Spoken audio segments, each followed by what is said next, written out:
सबसे पहले ये बताओ कि सोचे थे कभी कि थर्ड ईयर में तुम्हारा प्लेसमेंट हो जाएगा? हाँ, वो तो पता ही था हमेशा से।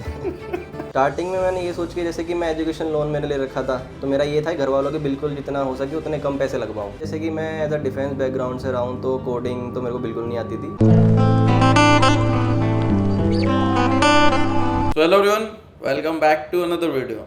तो देखो, आज का टॉपिक बहुत ही इंटरेस्टिंग होने वाला है। सिंपली आज तक आपने देखा होगा कि भाई जब स्टूडेंट कॉलेज में होते हैं ना, तो फोर्थ ईयर में चले जाते हैं, उसके बावजूद उनको प्लेसमेंट नहीं मिलता। लेकिन आज का वीडियो देखो ऐसा होने वाला है कि भाई हमारे साथ, आपको कैमरे में दिख रहा होगा, भाई हमारे साथ ही था, सेम बेसमेंट है हमारा, हमारे साथ ही बीटेक सीएससी में था, और अभी भाई फोर्थ ईयर में है। हाँ, फोर्थ ईयर में वो भाई का प्लेसमेंट थर्ड ईयर में ही हो गया था। मतलब बाकायदा भाई को 1 साल का भी एक्सपीरियंस हो गया, बताओ, कॉलेज में होते हुए। अभी हमारा इंटर्म बाकी है, पता है ना, अभी इंटर्म हमारा नहीं हुआ है। तो सबसे पहले भाई का थोड़ा इंट्रो जानते हैं। भाई को वैसे आपने मेरे ब्लॉग में देखा ही होगा काफ़ी बार कॉलेज में, अगर आप पहले से मेरे ब्लॉग को फॉलो करते होगे तो थोड़ा सा इंट्रो दे दो अपना। मेरा नाम नारायण शर्मा है। फ़िलहाल अभी मैं फोर्थ ईयर में हूँ और मैं एमए के सॉफ्टवेयर में एज अ इंटर्न अभी काम कर रहा हूँ, और मेरा 1 साल होने वाला है अभी जस्ट कुछ 10-15 दिनों में। तो सबसे पहले ये बताओ कि सोचे थे कभी कि थर्ड ईयर में तुम्हारा प्लेसमेंट हो जाएगा? हाँ, मतलब कॉलेज में यही सोच के आए थे कि स्टार्टिंग में ही प्लेसमेंट हो जाए तो वो ज़्यादा बेटर है, क्योंकि जितना जल्दी होगा उतना ही तुम एक्सपीरियंस ज़्यादा जल्दी और लोगों से ले पाओगे। अच्छा, मतलब श्योर थे कि थर्ड ईयर में हो जाएगा प्लेसमेंट? हाँ, वो तो पता ही था हमेशा से। एक बात और बता दें, आपने अगर कौशिक वाला पॉडकास्ट देखा होगा तो भाई सेम दोनों कंपनी में है, बस डिफरेंस ये थी कौशिक बाद में आया था ना। हाँ, वो अक्टूबर में आया था भाई, उससे 6-7 महीने पहले ही आ गया था। मैं मई में आ गया था। और एक बात बताओ कि कॉलेज आने से पहले कोडिंग का तुम्हें कितना नॉलेज था? कोडिंग पहले से आता था? नहीं, जैसे कि मैं एज अ डिफेंस बैकग्राउंड से रहा हूँ, तो कोडिंग तो मेरे को बिल्कुल नहीं आती थी। बस थोड़ा बहुत एसक्यूएल आती थी बस। फिर कॉलेज में आने से पहले भी मैं कुछ पढ़ के नहीं आया था, कॉलेज में ही सब कुछ स्टार्ट किया मैंने। और बल्कि मैं कॉलेज में काफ़ी सारी चीज़ें भी कर रहा था, तो साथ ही साथ पढ़ाई भी चल रही थी, तो बहुत कम टाइम देते हुए भी प्लेसमेंट मेरी हो गई थी थर्ड ईयर में। पहले एक रूटीन जान लेते भाई का, ठीक है? आपको ऐसा लग रहा होगा कि भाई बस पढ़ाई लिखाई करता था इसीलिए भाई का थर्ड ईयर में ही प्लेसमेंट हो गया, तो फिर आप गलत सोच रहे हो। सबसे पहले ये बता दो कि तुम कॉलेज में फर्स्ट सेकेंड ईयर में क्या क्या किए हो पढ़ाई के अलावा? मैं पहले तो फर्स्ट ईयर में मैं रहता था जलंधर सिटी। अब जलंधर सिटी से आना मतलब 10-11-12 किलोमीटर है ईजिली। तो डेली मेरा रूटीन रहता था कि सुबह आ रहे हैं 9 बजे वाली क्लास, फिर 5 बजे तक क्लास लगा रहे हैं। उसके बाद फुटबॉल खेलने जाता था मैं BH1 ग्राउंड में उस साइड, तो जैसे मैं बीटेक सीएससी टीम में भी था। तो फुटबॉल खेलने के बाद कभी कभी मैं जिम में भी जाता था, फिर फुटबॉल के बाद फिर मैं वापस रूम जाता था। और बल्कि मेरी ड्रेस जो होती थी फुटबॉल की, वो मेरी BS3 में होती थी, 8th फ्लोर में मेरे दोस्त के रूम पे। तो डेली मैं ऊपर जाता था, चेंज करता था, फिर वापस आता था, खेलता था, फिर वापस ऊपर जाता था, चेंज करके वापस गेट पे ऐसे। और कभी कभी ऐसे जिम करने का वो हो गया कि जिम भी कर लेता हूँ, तो जिम करके ही जाता था। तो मेरे को 9 बज जाते थे ईजिली निकलते कॉलेज से। और फिर बाहर जाके, एक तो बस पहले मिलती नहीं थी, रात में लेट मिलती है, जैसे जैसे लेट होते जाओगे तो बस कम आती हैं, और फिर एक टाइम पे 10 बजे बंद हो जाती हैं, फिर नहीं बस मिलती, फिर तो ऑटो से ही है। तो मैं 9 बजे निकल जाता था, जैसे कि मेरे को बस मिल जाए। फिर बस से पहुंच के फिर मुझे अपना खाने का भी जुगाड़ करना है, और मैं बस स्टैंड के थोड़ा आगे रहता था, रंजीत नगर में। तो बस स्टैंड से हम खाना लेके आते थे, मैं और मेरा दोस्त था हिमांशु। तो हम डेली रात में जा रहे हैं, खाना लाने जा रहे हैं 10-11 बजे, फिर खाना खा रहे हैं 12-11:30 हो जा रहे हैं, फिर सोते सोते वही 12:30-1। तो सुबह फिर उठना भी होता था। एक बात बताओ कि हमारे कॉलेज से जलंधर सिटी मुझे लग रहा है 15 किलोमीटर से ज़्यादा होगा, 10-12 से ज़्यादा ही होगा, तो इतना दूर क्यों रूम लिए थे? स्टार्टिंग में मैंने ये सोच के, जैसे कि मैं एजुकेशन लोन मैंने ले रखा था, तो मेरा ये था घर वालों के बिल्कुल जितना हो सके उतने कम पैसे लगवाऊँ। तो फिर मेरा ये था कि रंजीत नगर मेरे को सही मिल रहा था, मतलब अच्छी कोठी थी जहाँ पे हम रह रहे थे, तो सस्ता भी पड़ रहा था हमें। 3250 था मेरा रेंट, और रूम काफ़ी बढ़िया एकदम सेक्सी सा था। कम पैसों में सोचो, बड़ी आपको फैसिलिटीज मिल रहा है। हाँ। आज के डेट में 3000 में कहाँ कहीं कुछ मिलेगा, अगर कॉलेज के आप आसपास देख रहे हो तो ये होता है दूर रहने का फायदा। इसके बाद अगर जानते हैं तो भाई देखो, फर्स्ट ईयर में क्या क्या किए थे? जिम किए थे, फुटबॉल खेलते थे, प्रॉपर खेलता था, नॉर्मल नहीं कि आधा घंटे फुटबॉल खेलते खेलते भी मेरे को 10 साल हो चुके हैं काफ़ी। फुटबॉल, इसके बाद मेन फिर आर्म रेसलिंग भी थी मेरी। आर्म रेसलिंग मैंने थर्ड ईयर में स्टार्ट की, पर उस जब तक मेरी जिम थी, मेरी फुटबॉल थी, मेरी एनसीसी चल ही रही थी। जैसे मेरा एनसीसी में सर्टिफिकेट मेरा हो चुका है। भाई हमारा एनसीसी में भी था, बीटेक सीएससी में होने के बावजूद एनसीसी क्यों ज्वाइन किए थे? एनसीसी, जैसे मैंने आपको पहले ही बताया था कि मैं डिफेंस बैकग्राउंड से बिलोंग करता हूँ, और मैं राष्ट्रीय मिलिट्री स्कूल से पढ़ रखा हूँ। तो मेरा हमेशा से ही एक था कि एज अ बैकअप बीटेक को लेके, और मतलब फ्यूचर में डिफेंस में जाना ही है। हाँ, तो ये था कि बैकअप में होना चाहिए कि हाँ कोई कंपनी है, साथ के साथ अपना प्रिपरेशन करते करते कोई एग्ज़ाम क्रैक करना है, एनडीए। उस टाइम तो एनडीए था, अभी सीडीएस एफकेडी सब।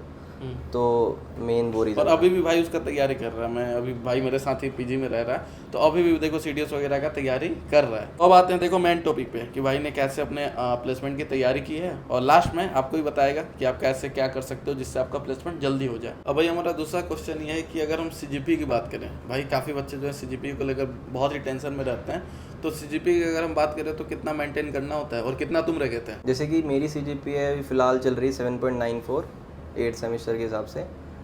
मैं तो ये कहूँगा कि CGPA हमेशा 7 से 8 के बीच में रखना, 7 से कम मत रखना, क्योंकि सेकेंड ईयर टाइम पे आपको चूज़ करने का मौका मिलेगा कि आपको फुल स्टैक लेनी है कि डेटा साइंस लेनी है कि साइबर सिक्योरिटी या फिर सॉफ्टवेयर टेस्टिंग। तो अगर जितनी आपकी अच्छी होगी उतनी ही आपको मतलब फुल स्टैक मिल जाएगी, क्योंकि डिमांड वैसे देखा जाए अगर ज़्यादातर बच्चे फुल स्टैक ही लेते हैं। हाँ फुल स्टैक और डेटा साइंस। तो मेरे हिसाब से तो 7 से 8 के बीच में रखना ज़्यादा बेटर रहेगा।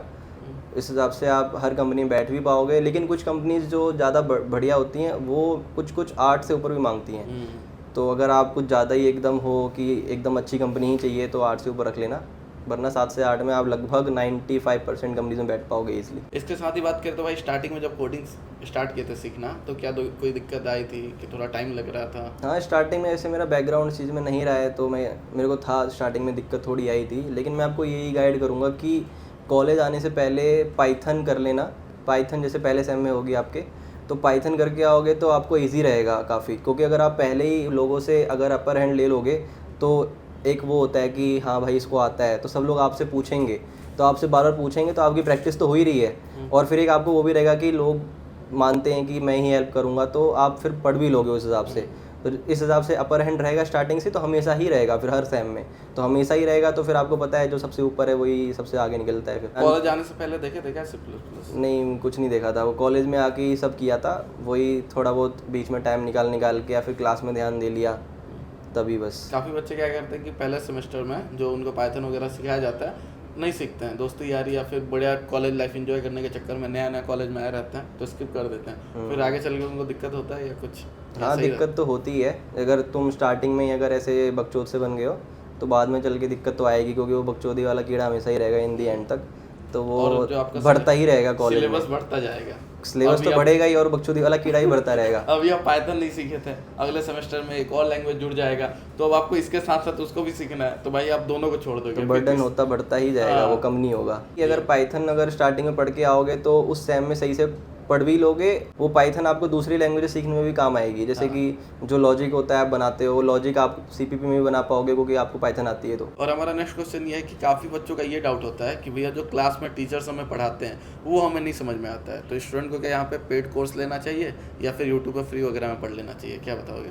जैसे मोस्टली बच्चे तो मेरे हिसाब से यूट्यूब से पढ़ेंगे, वो ज़्यादा उनके लिए बेटर रहेगा, क्योंकि ऑप्शंस जितने ज़्यादा हैं उतना ही जो यूट्यूबर्स हैं उनके लिए भी कंपटीशन बढ़ता है, तो अच्छा पढ़ाते हैं वो। लेकिन किसी किसी कीड़ा होता है कि नहीं मतलब ऐसे पढ़ लेंगे जब मन करेगा पढ़ लेंगे, लेकिन एक बार तुम पेड कोर्स ले लोगे तो तुम्हारे को ये रहेगा कि भाई पैसे लगाए हैं, घर वाले बोलेंगे कि पढ़ रहे हो कि नहीं, पैसे लगाए हुए हैं, तो एक वो रहता है, डंडा रहता है पीछे से। लेकिन अगर नहीं तुमने पेड कोर्स ले रखा है, अगर तुम्हारे अंदर वैसे ही कुछ डेडिकेशन है तो आप यूट्यूब से ही पढ़ लोगे। तो मैक्सिमम बच्चे पढ़ लेते हैं अगर आप में थोड़ा सा डेडिकेशन है कि आपको सीखना है। कभी लिए थे पेड कोर्स वगैरह कि नहीं? नहीं पेड कोर्स तो मैंने आज तक नहीं लिया। भाई पढ़ने वाले बच्चे बहुत रेयर आपको ऐसे मिलेंगे जो पेड कोर्स लेते हैं, या फिर लेते भी है तो गलती से ले लेते हैं, किसी का सुन के ले लेते हैं। नॉर्मल भाई यूट्यूब पे आपको सब कुछ फ्री में मिल जाएगा। अगर आपको पेड कोर्स लेना भी है तो टेलीग्राम पे बतेरे चैनल्स हैं, बतेरे लोग फ्री में बेचते रहते हैं, तो आप वहाँ से भी ले सकते हो। फालतू में आप 10-15 हज़ार का कोर्स लेके कोई मतलब नहीं है। अगर आपको सर्टिफिकेशन करना है तो तब ले सकते हो कि सर्टिफिकेट भी चाहिए साथ के साथ। वो भी कहाँ यूज आता है सर्टिफिकेट वगैरह? हाँ वो भी बस ये सीवी में डाल सकते हो आप, सीवी में डाल सकते हो। और मेन उसका काम आता है कि जो आपका सीए वगैरह होता है उसमें जो मार्क्स होते हैं वो फुल मिल जाते हैं। कुछ होता है कि आपके मार्क्स बढ़ जाएंगे। मेरे ख्याल से कोई काम नहीं आता। मैंने अभी तक देखा है, इसने भी बहुत सारे सर्टिफिकेट लिए होंगे, मेरे पास भी 15-20 पड़े होंगे, लेकिन उसका काम क्या है मुझे भी आज तक नहीं पता चला। बस हाँ सीए में आपके मार्क्स मिल जाता है। और देखो मैं नेक्स्ट क्वेश्चन ये है कि काफ़ी बच्चों का ये डाउट है कि अगर हम थर्ड ईयर में प्लेसमेंट हमें लेना है तो उसके लिए ज़्यादा पढ़ना पड़ेगा, फिर हमारा जो भी दोस्ती यारी है वो छूट जाएगा, खेलना कूदना छूट जाएगा, तो इसके बारे में क्या बताओगे?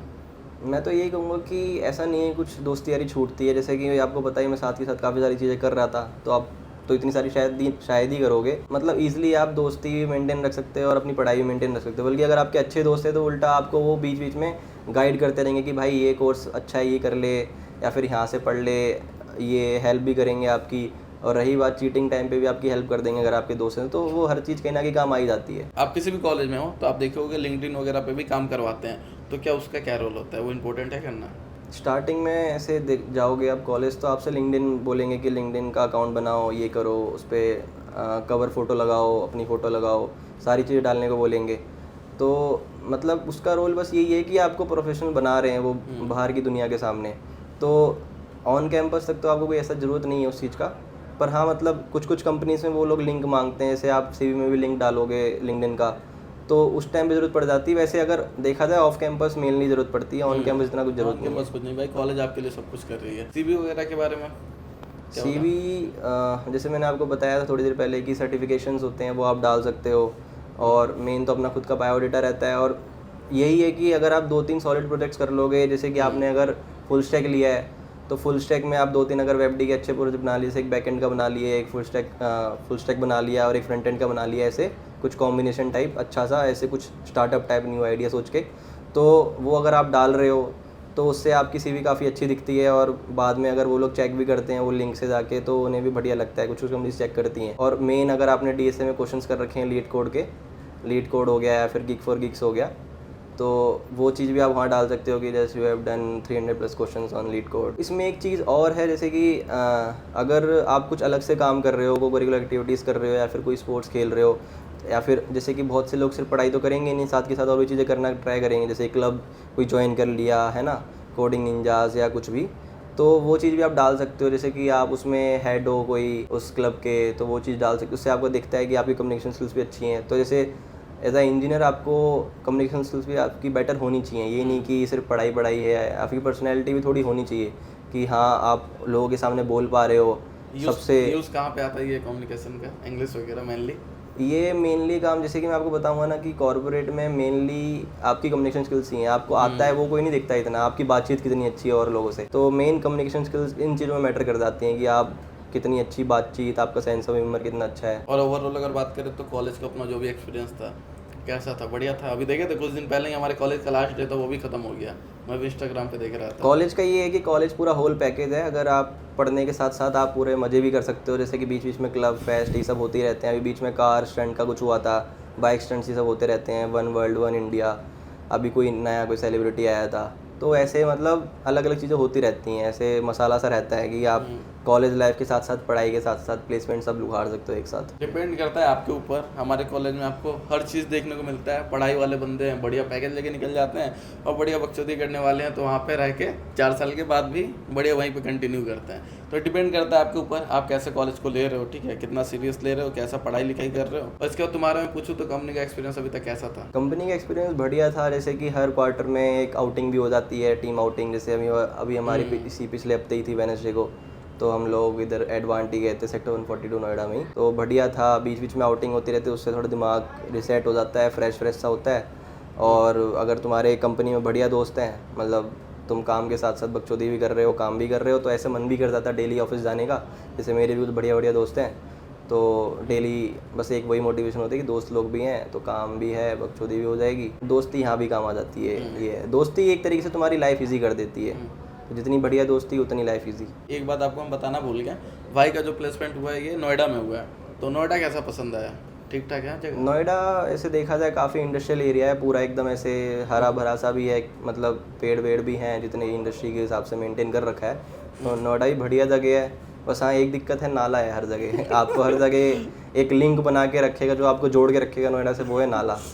तो क्या चाहते हो, गवर्नमेंट उठा ले हमें? बीच बीच में वो सुगंध आती रहेगी आपको हर जगह कहीं ना कहीं निकले। बाकी गंदगी है थोड़ी, बाकी पता कर देखे तो नोएडा बढ़िया है भाई, रहने में मजा आ रहा है। ऐसे तो बढ़िया है, हाँ। पूरा फ्लैट वाला इलाका है पूरा। हाँ। और इस कंपनी की बात करें अगर एमएक्यू के, तो कितना टोटल राउंड हुआ था प्लेसमेंट के लिए, इंटरव्यू वगैरह या फिर पीपीटी राउंड, कितने हुए? जैसे एमएक्यू के लिए आपका पहले तो ऑनलाइन असेसमेंट, वो जो पहले तो आप फॉर्म भरते हो, आपने रजिस्टर किया, करते हो, रजिस्टर करके फिर आपका शॉर्ट लिस्ट होगा आपके सीजीपीए के हिसाब से, जैसे मैं आपको बता रहा था पहले, सीजीपीए हो गया, और आपके कभी कभी लीड कोड क्वेश्चन ये सब भी देख लेते हैं। और जैसे फुल स्टैक के लिए वो कंपनी आई है कि नहीं, या फिर डेटा साइंस के लिए आई, तो उस हिसाब से वो लोग शॉर्ट लिस्ट करते हैं। और इनका कुछ ऐसे एल्गोरिथम्स है। फिर बाद में जैसे कि पहला तो आपको पता ही होगा ऑनलाइन असेसमेंट होता है, उसके बाद फिर इंटरव्यू होता है। मेरे 3 इंटरव्यू हुए थे और तीनों टेक्निकल थे। मेरा लास्ट जो HR राउंड था वो भी टेक्निकल प्लस मैनेजरियल था, तो दोनों थे। एक तरीके से तीनों राउंड मेरे टेक्निकल ही थे इंटरव्यू के। तो वही एक OA 3 इंटरव्यू, तो मेरा तो इस तरीके से हुआ था। तो थर्ड ईयर में जो कंपनियां आती हैं उस समय कंपटीशन ज़्यादा होता है या फिर कम होता है? अगर मैं आपको ये चीज़ बताऊँ, थर्ड ईयर में थोड़ा कम मतलब स्ट्रगल होता है, क्योंकि बहुतों की आंखें नहीं खुली होती हैं और बहुत लोग को लग रहा होता है अभी बहुत टाइम है, 1-1.5 साल है, 1.5 साल है। तो उस टाइम पे अगर आप सही से मेहनत कर लोगे, थोड़ा अलग से दिमाग लगा लोगे बाकियों से, तो ईज़िली हो जाएगा। और आपको वो सब भी देखना पड़ेगा। अगर कोई मतलब ज़्यादा 15-20 लाख वाली कंपनी है तो आप ऑब्वियस सी बात है कि सब भरेंगे ये सोच के कि मेरा भी हो जाएगा, मेरा भी हो जाएगा। तो आपको वहीं दिमाग लगाना है। ऐसे आप भी भरो उस चीज़ में। जब लगे कि ऐसे 10 लाख की कंपनी है, सब सोचेंगे, जैसे 9 लाख की कंपनी आई, आपको लगेगा कि यार 9 लाख ही तो है, 10 से नहीं तो थोड़ी करूँगा मैं। आप थर्ड ईयर में सब ये जोश में रहते, कॉन्फिडेंस, हाँ भाई 10 से ऊपर तो लेनी ही लेनी है। तो 9 लाख पे नहीं करेगा कोई, लेकिन अगर 10 लाख की आ जाएगी तो कर देगा। बस 1 लाख के डिफरेंस की वजह से उस बंदे ने उस कंपनी को छोड़ दिया, सबने छोड़ दिया। अब सबने छोड़ दिया तो बच्चों ने बहुत कम भरा, और बहुत कम भरा तो बहुत कम कंपटीशन, तो ईजिली होने के चांसेस ज़्यादा हैं। तो मैं तो ये कहूँगा कि ये मत सोचना एक ऐसे रिवर्स साइकोलॉजी होती है कि नहीं 9 लाख तो थोड़ी भरूंगा, इतना छोटा थोड़ी करूँगा। तो 9 लाख भी आ रही तो भर दो, बेस्ट है। एक बात मैं तुमको बता दूं, 9 लाख तुमको कम लग रहा है इसलिए बच्चे कम फॉर्म नहीं भरते हैं। हमारे कॉलेज में जो मैक्सिमम बच्चे होते हैं भाई 1-2 रीअपेयर सभी का होता है। ये रीज़न होता है कि भाई कंपटीशन बहुत कम हो जाता है। भाई आप मानोगे नहीं, मैक्सिमम बच्चों का 1 रीअपेयर तो होता ही होता है, कोई भी रीज़न से। भाई कभी दोस्तों के साथ घूमने चला गया तो 1 रीअपेयर आ गया, या फिर कभी पढ़ाई लिखाई कभी शादी में चला गया, घर चला गया, तो भाई 1 रीअपेयर सबका होता है। ये मैंने भी देखा, हमारे सभी दोस्तों में था लगभग। यही रीज़न है कि प्लेसमेंट के लिए कोई एलिजिबल हो ही नहीं पाता है। तो भाई प्लेसमेंट में कहाँ से वो बैठ पाएंगे, बैठ ही नहीं पाते हैं। और तुम लोगों को लगता है कि पैकेज देख कर वो नहीं बैठ रहा है, ऐसा नहीं है। बढ़िया सारे बच्चे भाई रीअपेयर लेके बैठे रहते हैं। मैक्सिमम का तो रीअपेयर और वाला ही है। सबको अब जैसे ये इसका प्लेसमेंट हो गया, उसके बाद जो हमारे दोस्त ग्रुप के जो भी दोस्त हैं वो देख रहे थे कि भाई इसका प्लेसमेंट हो गया, अब हम भी सीरियस होना पड़ेगा। तो वो जब तक रीअपेयर वगैरह क्लियर करते हैं उनका 6 महीना निकल जाता है। तो देखते देखते वो आ जाते हैं 4th ईयर में। आप लोग मेन मोटिवेटेड ऐसे नहीं होगे। मेन मोटिवेटेड जब होगे जब आपके दोस्त का हो जाएगा, तब आपको लगेगा नहीं यार अब तो करना पड़ेगा, तब ज्यादा आपका चलेगा, दोस्त जगेगा। हाँ, अगर जैसे इसका प्लेसमेंट हो गया तो इसके जितने दोस्त हैं ना, सपोज हमारे दोस्तों में जितने फ्रेंड सर्कल थे हमारे, भाई सारे रीअपेयर क्लियर करने लगे। तो 4th ईयर में जाते जाते सबका क्लियर हो गया। और भाई ऐसे ही हाल चाल था कि सारे बच्चों का 4th ईयर में आते आते रीअपेयर क्लियर हो जाता है। तो उस समय सोचो कंपटीशन कितना बढ़ जाता है। भाई 5-10 हज़ार बच्चे प्लेसमेंट में बैठने लगते हैं। इनके समय में तो बढ़िया बहुत कम बच्चे होते हैं जो प्लेसमेंट में बैठते हैं, ठीक है। तो उस समय बहुत ज़्यादा कंपटीशन कम होता है। अगर आपको कोई बढ़िया प्लेसमेंट लेना है तो कोशिश यही करना कि 2nd ईयर आपका जैसे ही खत्म होगा सारा रीअपेयर वगैरह क्लियर कर लेना। पहली बात तो रीअपेयर आना ही नहीं चाहिए, और 2nd ईयर में अगर आया भी है तो क्लियर कर लो। 3rd ईयर में आते आते ही कंपनी आने जितना लगती है। जल्दी हो सके पहले अटेम्प्ट दूसरे अटेम्प्ट तक खींचो बस, उसके बाद मत खींचो, वरना बहुत वो कम खींचता ही competition जाएगा। होता वो है, आपका निकल जाएगा आराम से। अगर आप सीरियस हो जाते हो तो 3rd ईयर के स्टार्टिंग में ही आपका प्लेसमेंट हो जाएगा। इसके बाद हमारा नेक्स्ट क्वेश्चन है कि जो जूनियर्स देख रहे हैं उनको क्या कुछ एडवाइस देना चाहोगे प्लेसमेंट को लेकर? स्टार्ट में पहले यहीं से करूँगा कि पहले एक तो कोई लैंग्वेज स्टार्टिंग से करके आना जब घर से आ रहे हो तो, अपर एंड के लिए। और फिर रही बात आगे बढ़ने की, तो जावा रखना। अभी जावा काफ़ी मार्केट में ठीक चल रही है। जावा हो गया, जावा से DSA करो, उससे सही से लीड कोड पे क्वेश्चंस लगाओ। Leet code, gig for gigs, जहाँ पे आपका मन करे, जहाँ पे आपको लगे कि बढ़िया बढ़िया क्वेश्चंस हैं। और फिर रही बात 2-3 सॉलिड प्रोजेक्ट्स बना के रखो। जैसे आप फुल स्टैक में मैंने आपको जैसे बताया पहले, बैक एंड फ्रंट एंड या फिर पूरा फुल स्टैक का ही, तो एक 2-3 सॉलिड प्रोजेक्ट्स बना के रखो, जिससे कि जैसे क्या होता है DSA आपको शॉर्टलिस्ट करवाता है और प्रोजेक्ट्स आपको सिलेक्ट करवाते हैं। तो डिफरेंस ये है। तो दोनों ही कॉम्बो में जब रखोगे तभी ईजिली प्लेसमेंट हो पाएगा।